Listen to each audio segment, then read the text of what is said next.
Hi there, my friends. I've been sort of remiss in this review. I have had these decks for quite a while now. I've had them for so long I can't even remember how long. But it all comes as a result of my really loving Cilla Conway's Shimmering Veil Tarot, which I have talked about several times on this channel, and which I really love and use a lot. And she reached out to me after that and said, do you want to take a look at my Oracle decks, the Devas of Creation? And I said, sure. Now, I generally don't say yes to review copies anymore. Not that I get offered that much anyway. For a few reasons. One is, I always feel sort of like I have to do a commercial, rather than share my actual impressions. But also,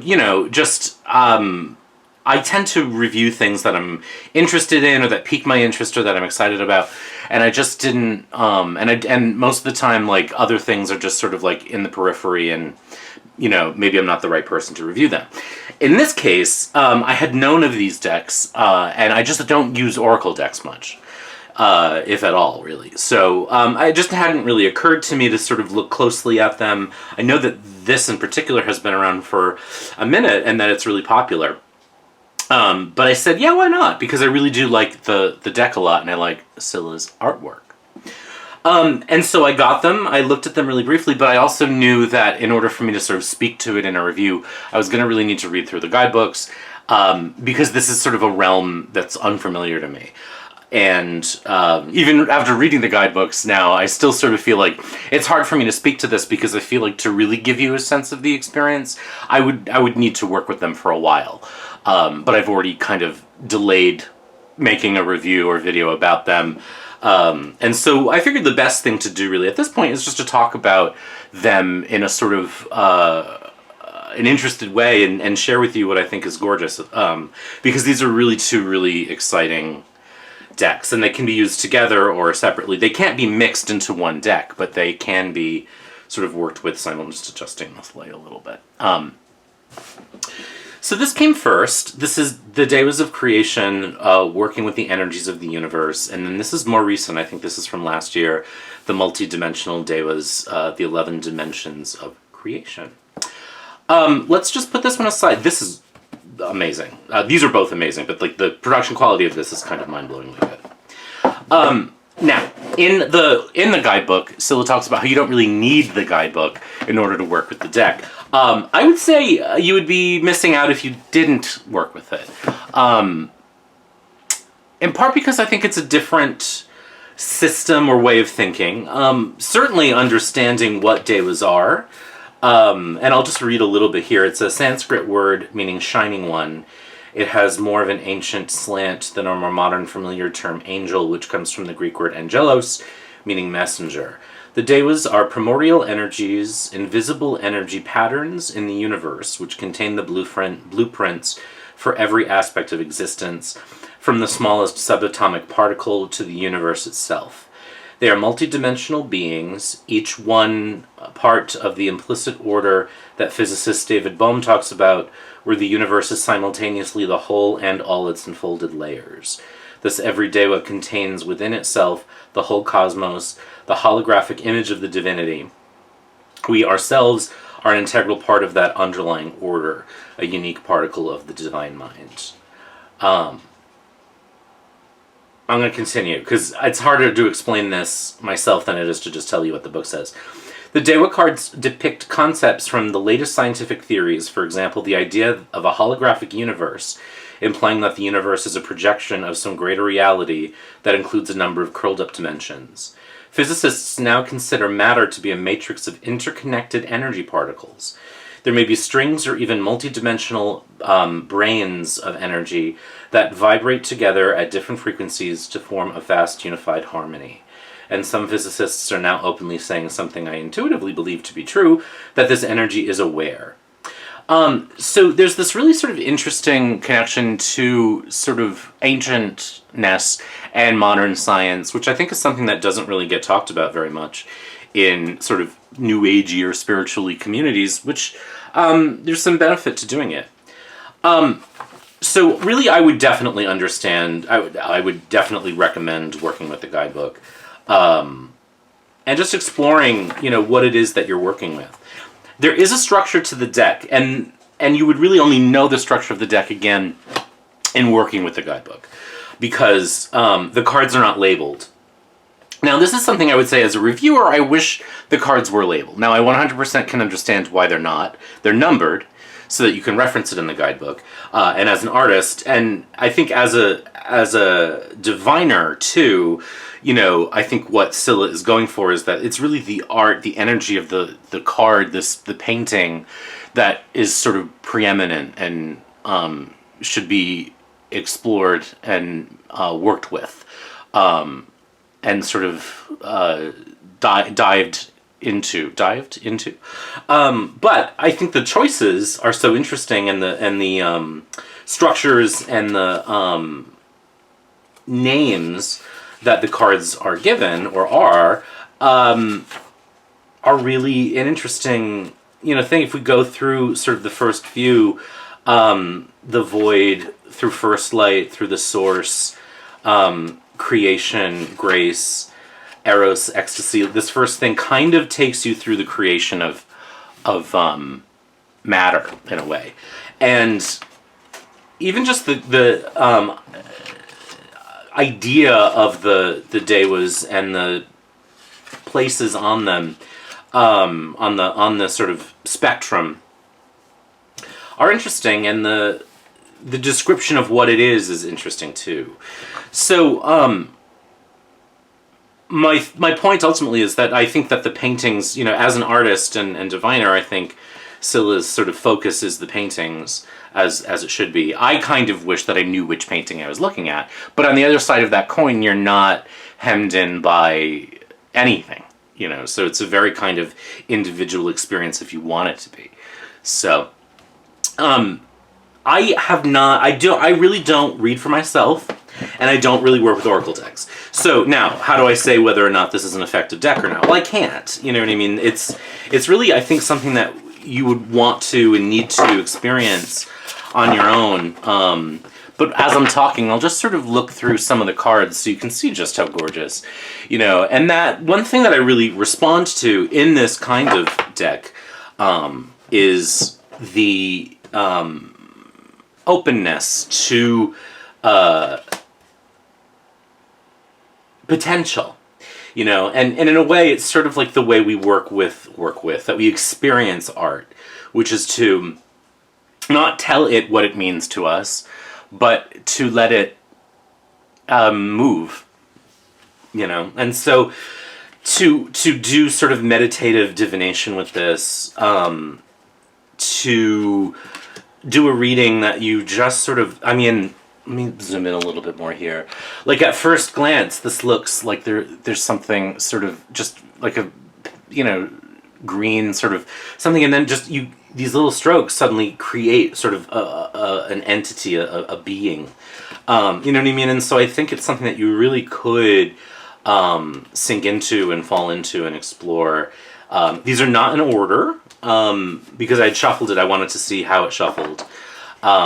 It's a little stiff. It's not quite as easy for me to shuffle as the Shimmering Veil, and I think that's because it's a little smaller.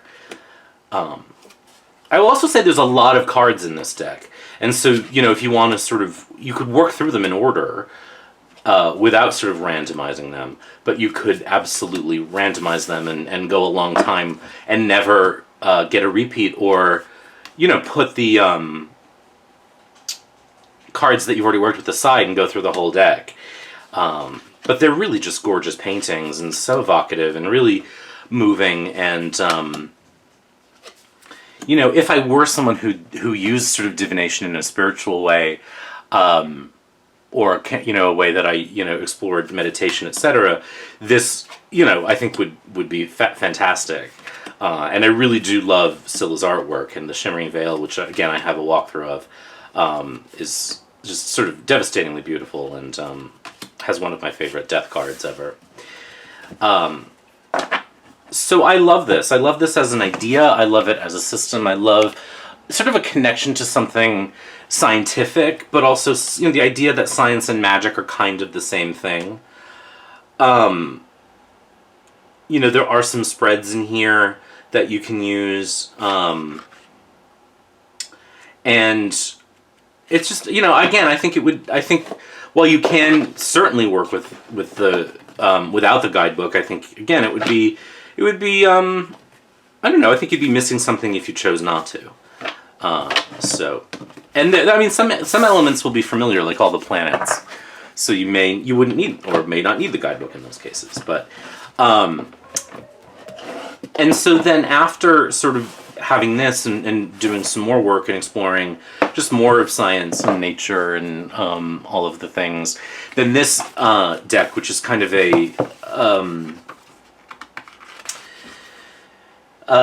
it's called Part 2 of Devas of Creation, but it's an extension of the guidebook. Sort of goes on and gives you a similar intro to the first one. It talks a little bit about the Findhorn Foundation in Scotland, which I recommend doing a little reading on because that's really interesting. And just sort of an expanding sense of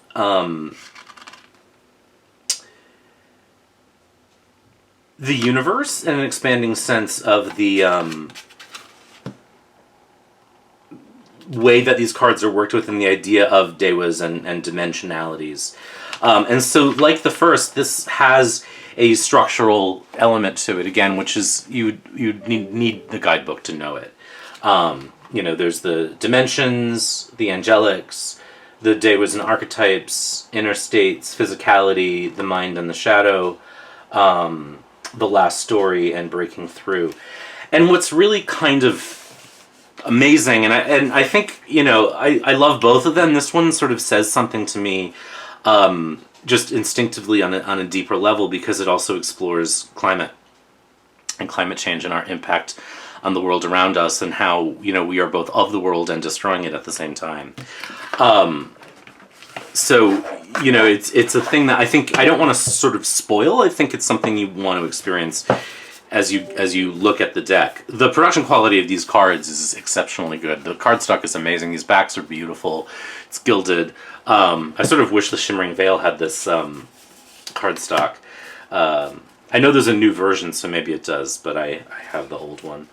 And the art on this one also just it's similar in style, but there's something about it that is even deeper, and I think that has a lot to do with Cilla's further exploration of these ideas.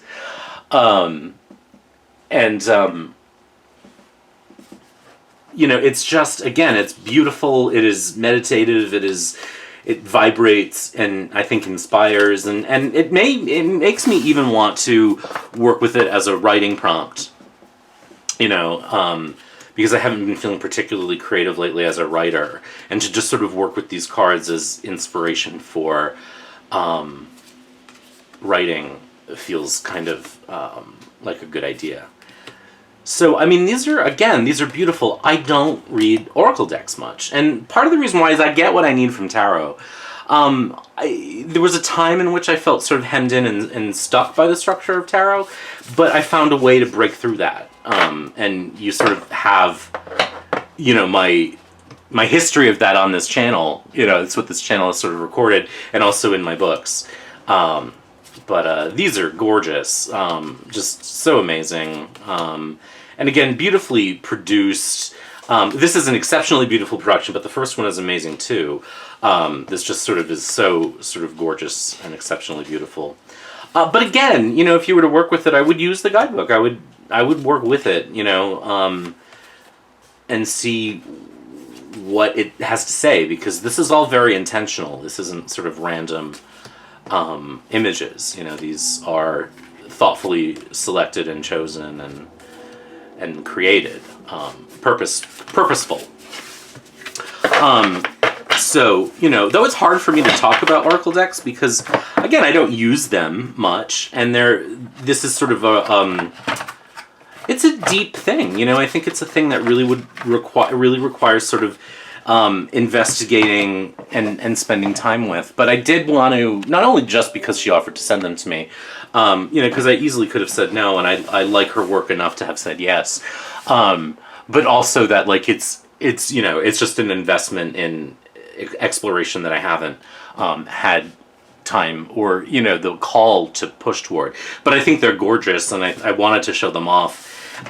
Especially for folks who, like me, are not necessarily given toward the kind of mass market oracle systems or oracle decks that don't seem to have a lot of soul in them. I mean, these clearly do. And to explore even the idea of climate change in something like this is key. I think we don't talk enough about it in this sort of like new age spiritual term I hate. Both terms I hate, really. Because I'm not either of those things. But, you know, as practitioners of adjacent spiritualities and cosmologies that sort of revere the earth, we don't spend enough time, I think, thinking about what we're doing to it. And so, in that regard, I think having that in a deck is pretty impressive. So, gorgeous work. I think these are excellent, gorgeous, beautiful, I keep saying gorgeous, because they are. Creations that I certainly think, you know, I hope to feel myself pulled to working with at some point. Again, I don't have a particular spiritual practice, which is one reason why I don't really read for myself. So, but, you know, the call may come sooner or later. So, whether or not it does, I highly recommend these because I think they are beautiful. And I mean, this production quality is gorgeous. I mean, this is one of the most beautiful deck sets I've ever seen. So I hope you enjoyed this. As always, take care, be good, and we'll talk soon.